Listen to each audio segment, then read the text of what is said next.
on Fury Wilder 3 then coming up. So that obviously is something that we can preview a little bit. And obviously Fury's going to be pretty disappointed with the Joshua loss. He's probably lost a few pound notes in the immediate future anyway.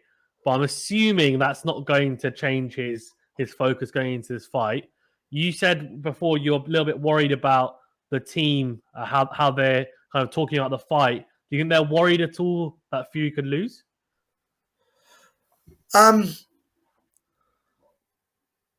Tyson Fury is leagues above all these heavyweights. Let's be real here. Let's be honest here. He's 6'9". He does things what a welterweight does. The way he moves his feet, the way he glides. But the only thing that can beat Tyson Fury, in my opinion, at this right time is this. Yeah, his mind. There's been a lot going into this fight. Let's not take away. I spoke to Tyson just before he went to camp. And I speak to Tyson on a personal level, not on a get him on an interview and all that sort of stuff. And I was speaking to him while his child was in hospital, his little girl was in hospital, and that's probably took a lot out of him mentally. His preparations wouldn't have been the greatest of preparations. He went to Vegas 3 weeks before, where before he was out there a lot longer before that. But I feel he had to be at home with his child. He is a family man. Deontay Wilder has gone away. He took a different look on the fight. He's got a new. I don't care whether Malik Scott was a good fighter or he wasn't a good fighter, and sometimes a good is as a change is as good as a rest.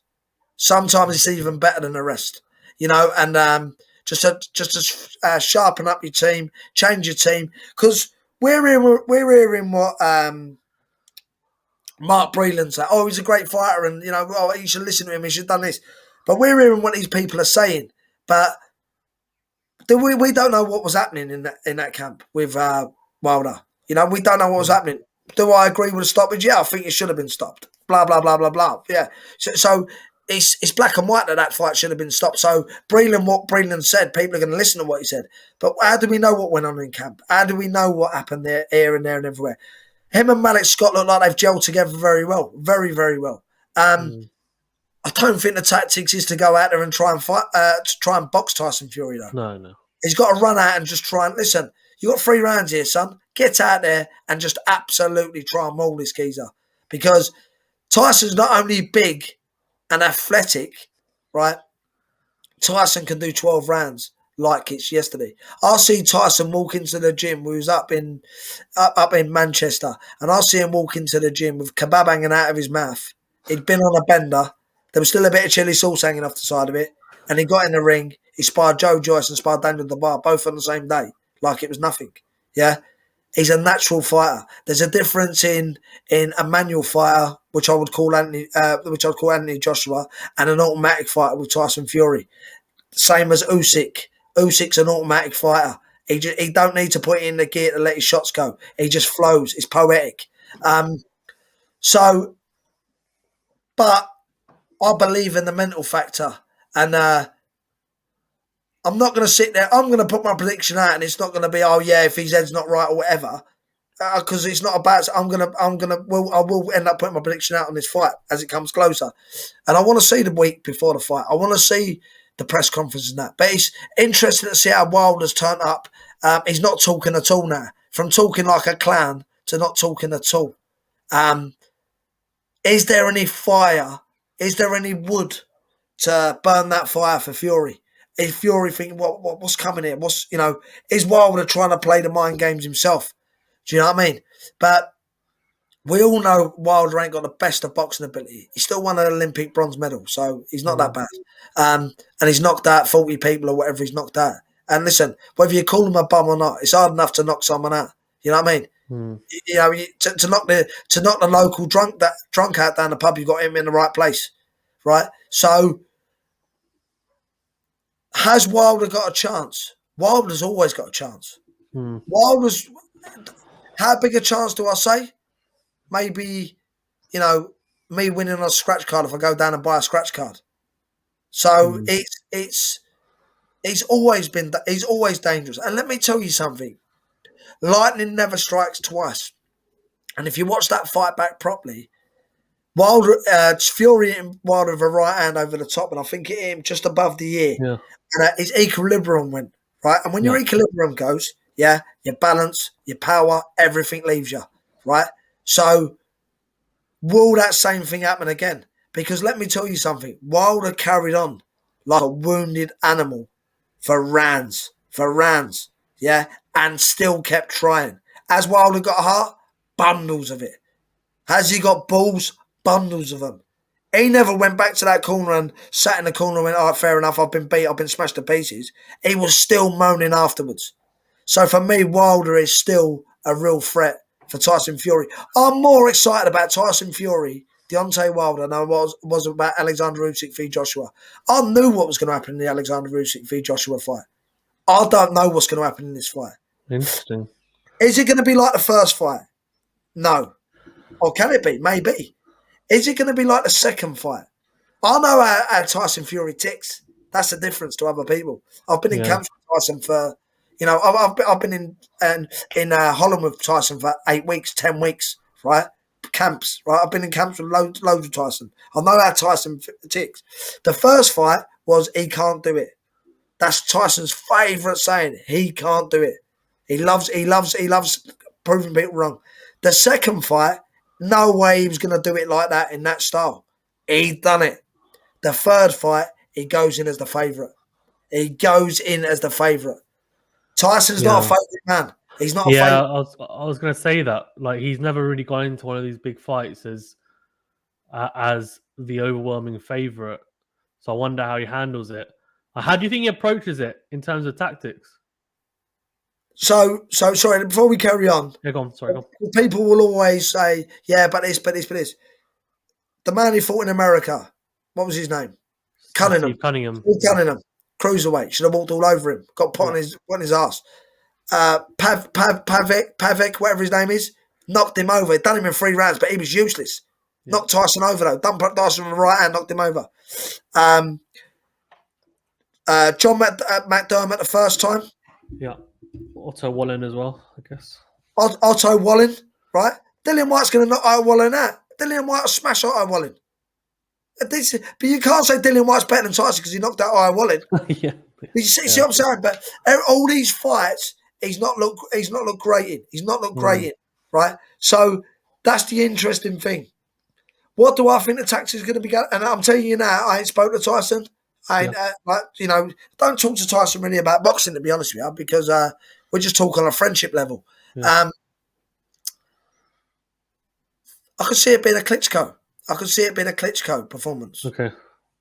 Safety before danger.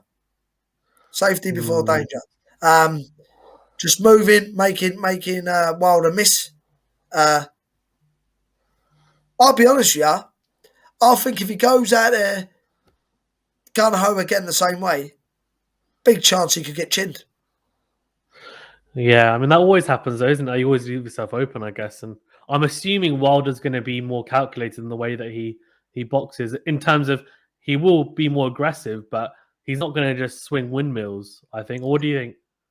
Did you watch the first fight? Did you watch the second fight? Did you watch the second fight? Wilder come out like that. He come out like Joshua. Come out like that. What, against the geezer 6'9"? I think Wilder is literally going to go right. I think listen. Malik Scott's even been in Tyson Fury's camp, right? Let me tell you, when you've been around, you understand things a little bit differently, right? He's going to say, hit the arms, hit the chest, hit the forehead, hit whatever you can hit. If you hit his leg. We don't care. Yeah. Hit whatever's there to be hit. Don't try and hit the head. Tyson Fury's head's that big. Honestly, look at the size of my head. Tyson Fury's he's got the smallest head for a 6'9" man. And why are you going to try and hit the head? He doesn't. Yeah.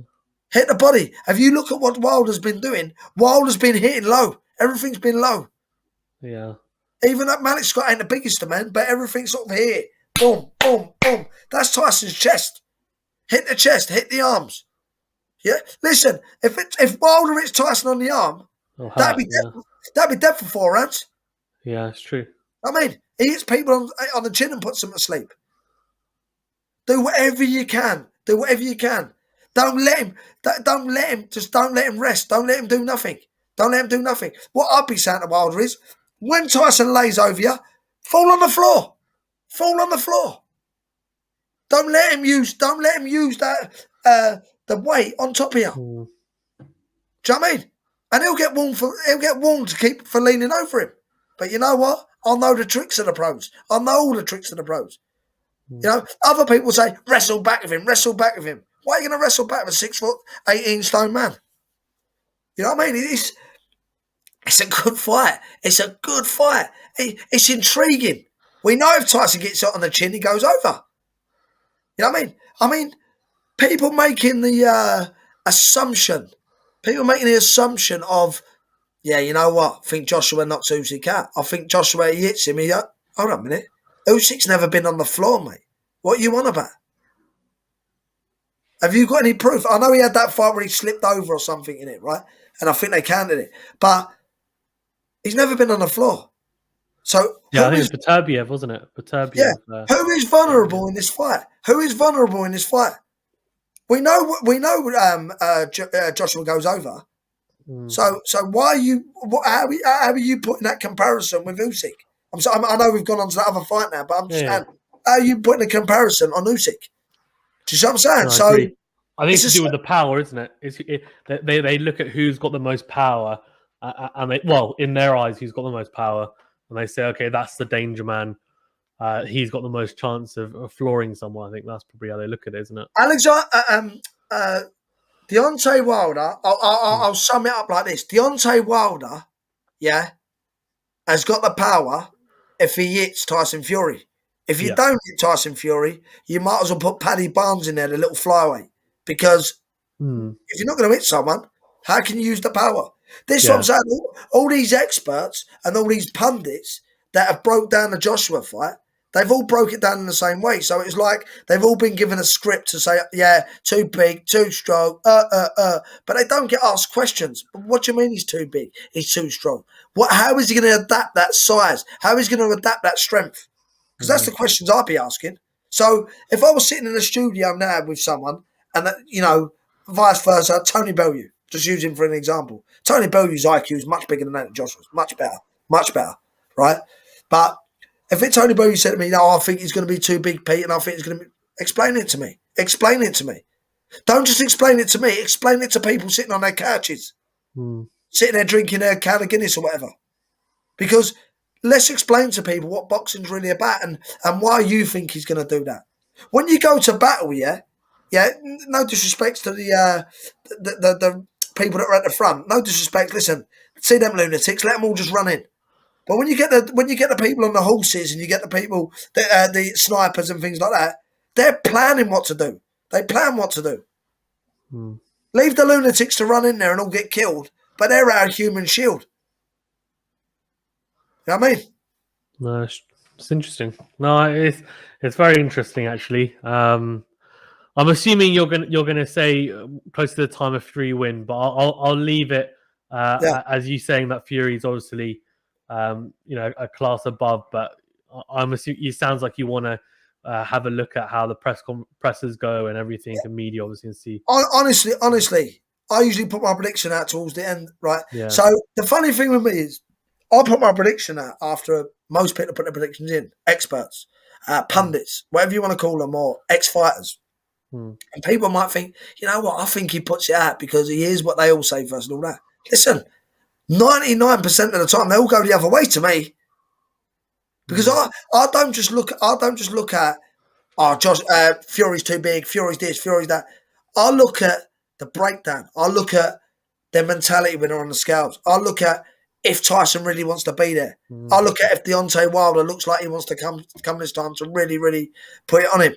You know, we all know he's a one-trick pony. We all know he's a one. Don't try and change him, mate. You ain't going to change a one-trick pony. Yeah. That's make Joshua. Him better. Make him better at that one trick. Has Joshua changed? He boxed like that in the amateurs. He boxed like that. True. Yeah, right. Let me say another thing to you. Where do you learn the foundations in the amateurs? Why don't people ever talk about amateur teachers? Not pro cheerleaders, amateur teachers. Right? Robert McCracken's on the England squad. He works with the England gold medalist team and whatever you want to call it, on silver, whatever they've done in the Olympics. What about all the other people that's on that squad? What about all the other teachers on that squad? Trainers on that squad? They seem to just give one person exposure all the time. That's what happens. Yeah, it's interesting. It's definitely interesting. So it's interesting. Obviously, Malik Scott's there with Deontay Wilder, but it sounds like it's just a case of he needs to just make him better at that one trick, right? He needs to get him to think a bit smarter and increase his IQ rather than trying to. There's no point in trying to box Tyson, is there? Listen, if I've got a bomb in this front room now, yeah, and I'm going to set it off if I'm going to set it off, yeah, but I want it to go off by the front door, I'm not going to press the bomb in the front room, am I? Because it's going to blow the front room up, yeah? You have to get that bomb by the front door and then let it go. Yeah.